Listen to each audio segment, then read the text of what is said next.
கொடுப்பாங்க. இதே 2 ஃபார்ம் கொடுப்பாங்க. ஸோ சேம் இதே தான். இந்திய தேர்தல் ஆணையம் இருக்கு, கீழே கணக்கீட்டு படிவம், அது கீழே name and contact number of BLO அப்படின்னு இருக்கும். ஸோ நேம் அதாவது உங்க வீட்டுக்கு கொண்டு வந்து கொடுக்கக்கூடியவரோட பெயர் இருக்கும். ஓகேங்களா, அந்த பிஎல்ஓ பூத் லெவல் ஆஃபீஸரோட பெயர் இருக்கும், பக்கத்துலேயே அவங்களோட மொபைல் நம்பர் இருக்கும், நீங்க நோட் பண்ணி வச்சுங்க. அடுத்தது வாக்காளர் பெயர் இருக்கும். இதெல்லாம் வந்து ப்ரீ பிரிண்டட், அதாவது ஆல்ரெடி இதெல்லாமே பிரிண்ட் ஆகி வந்திருக்கும். நீங்க மேலே எதுவுமே செய்ய தேவையில்லை. வாக்காளர் பெயர் இருக்கும், வாக்காளர் புகைப்பட அடையாள அட்டை, அதாவது உங்களோட ஓட்டர் ஐடியோட நம்பர் இருக்கும். அதுக்கு கீழே பார்த்தீங்கன்னா உங்களோட அட்ரஸ் கொடுத்துருப்பாங்க. அட்ரஸ்ல எந்த தெரு, அதே மாதிரி எந்த வார்டு, அதுக்கு கீழே பார்த்தீங்கன்னா நீங்க எந்த சிட்டி, அதுக்கு கீழே பின்கோடு எல்லாமே இருக்கும். செகண்ட் பத்தியில் பார்த்தீங்கன்னா உங்களோட வரிசை எண் இருக்கும். நீங்க எந்த வரிசையோ அந்த வரிசை, அதுக்கடுத்த பாகம் எண் மற்றும் பெயர் இருக்கும். ஸோ பாகம் என்னன்னா நீங்க 190 அப்படின்னா அந்த 190 எந்த கட்டடம் அப்படின்னா ஊராட்சி ஒன்றிய நடுநிலைப்பள்ளி கட்டடம், மேற்கு பார்த்த கட்டடம், வடக்கு பார்த்த கட்டடம், இந்த மாதிரி இருக்கும். அடுத்து சட்டமன்றம் மற்றும் பாராளுமன்ற தொகுதி, அதோட பெயர் இருக்கும். அதாவது எக்ஸாம்பிளுக்கு நீங்க ஏதாவது ஒரு வட்டம்னா அந்த வட்டத்தை குறிக்கிறதா இருக்கும். ஓகேங்களா, சட்டமன்றம் மற்றும் பாராளுமன்ற தொகுதி பெயர். அடுத்து மாநிலம், எந்த மாநிலம் அந்த மாநிலம். அதுக்கடுத்து பார்த்தீங்கன்னா உங்களோட ஒரு டீடைல்ஸ் கொடுத்துருப்பாங்க. அது என்னன்னா ஒரு QR கோட் கொடுத்துருப்பாங்க. அந்த QR கோடை நீங்க ஸ்கேன் பண்ணீங்க அப்படின்னாலே போதும். ஸோ எல்லா டீட்டெயிலுமே ஃபேஸ் பண்ணி எடுத்துட்டு வந்துடும். ஓகேங்களா, அதுக்கடுத்து உங்களோட போட்டோ இருக்கும். ஆல்ரெடி உங்களோட ஓட்டர்ஸ்ல இந்த மாதிரி தான் போட்டோ இருக்கும். சப்போஸ் உங்களுக்கு வேற போட்டோ வேணும்னா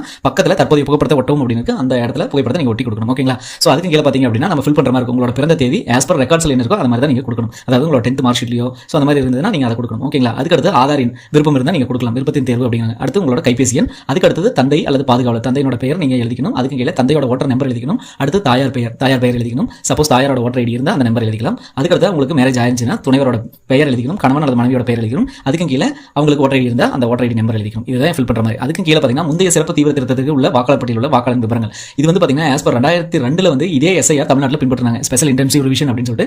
ஸோ இதில் பார்த்தீங்கன்னா முந்தைய சிறப்பு தீவிர திருத்தத்தில் உள்ள வாக்காளர் பட்டியலில் உள்ள வாக்காளர் விவரங்கள், அதாவது 2002 உங்களுக்கு ஓட்டு இருந்தது அப்படிங்கிற பட்சத்தில் நீங்க வந்து இதை ஃபில் பண்ற மாதிரி இருக்கும். 2002க்கு அப்புறம் 2025 வரைக்கும் நீங்க புதுசா ஓட்டர் ஐடி உங்களுக்கு வந்திருக்கு அப்படின்னா நீங்க வந்து இதை ஃபில் பண்ண தேவையில்லை. நல்லா பாத்துங்க, 2002ல ஓட்டு இருந்திருக்கணும். 2002ல இருந்து 2025 வரைக்கும் ஓட்டு இருந்தவங்க இதை ஃபில் பண்ணக்கூடாது. நீங்க இதுல இல்லை அப்படின்னு சொல்லி எழுதிடணும், பென்சில் கிராஸ்ல எழுதிடணும். ஓகேங்களா, இதுக்கடுத்து ரைட் சைடு வரீங்க. முந்தைய சிறப்பு தீவிர திருத்தத்தின் வாக்காளர் பட்டியலில் உள்ள வாக்காளர் உறவினர்கள் பெயர்கள், உறவினர் பெயர் நீங்க எழுதணும். அதாவது உறவினர் பெயர், அதாவது உறவினர் யாரோ நீங்க இதுக்கு முன்னாடி வந்து நீங்க நான் என் அப்பா கொடுத்துருக்கேன்னா அப்பாவோட பெயர் எழுதிக்கணும், அப்பாவோட ஓட்டர் ஐடி நம்பர் எழுதிக்கணும். ஸோ அதுக்கு கீழே பார்த்தீங்கன்னா உறவின் பெயர், அதாவது உறவினரின் பெயர், அவருக்கு அதாவது அப்பாவோட ஓட்டர் ஐடியில் யார் பேர் இருக்கும், தாத்தா பேர் இருக்கும். ஸோ அந்த தாத்தா பேர் நீங்கள் எழுதிக்கணும். உறவு முறைனா அவருக்கு அப்பா அப்படின்னு எழுதிக்கணும். மாவட்டம் என்ன மாவட்டமோ அது கீழே மாநிலம், சட்டமன்ற தொகுதி, அவருக்கு எந்த சட்டமன்ற தொகுதி வருது அந்த சட்டமன்ற தொகுதி எழுதிங்க. கீழே சட்டமன்ற தொகுதியின் பெயர், பாகம் என்ன, வரிசை என்ன அப்படின்னு சொல்லிட்டு 2 பேருக்குமே 2 எழுதணும். கீழே நீங்கள் ஒரு சைன் பண்ணி கொடுக்கணும். ஓகேங்களா, ஸோ 20 பேர் வரைக்கும் அதுக்கு கீழே வாக்குச்சாவடி பிஎல்ஓட சைன்.